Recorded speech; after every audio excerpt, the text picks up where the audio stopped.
Before corn silage harvest commences, now is a good time to take a look at the kernel processor unit while it is out of the machine and easily accessible. For this discussion, we'll concentrate on the condition of the rolls and processor roll gap, but it's also a good time to check over bearings and other moving parts that may get worn over time. First, look at the general condition of the rolls themselves and feel for gouges and unevenness. Be careful around these rolls and be mindful that the rolls create a pinch point.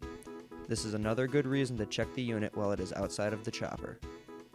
Consider how much wear is present and how the current state of wear compares to the new condition. Even if the roll gap clearance is set correctly, which we'll check next, worn teeth will allow crop to go through unevenly and processing will be compromised. This requires more machine power and burns more fuel. Now let's get a feel for where roll gap is currently set. Vita has developed a set of roll gap cards that can be used to check the roll gap.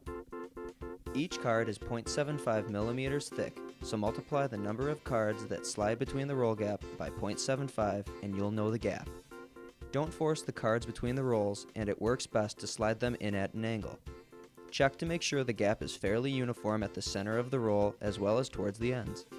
Naturally, wear will be greatest in the center, so some difference is normal. If the differences seem excessive, say more than one card's thickness, it's very likely the rolls are worn and may need replacement.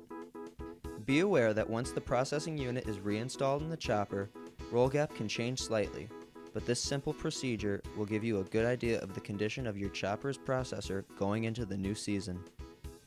Contact your Vita or dealer consultant with any questions you may have about kernel processing or to request a set of roll gap cards. Finally, keep safety as your number one priority and always exercise caution around any equipment. Good luck out there.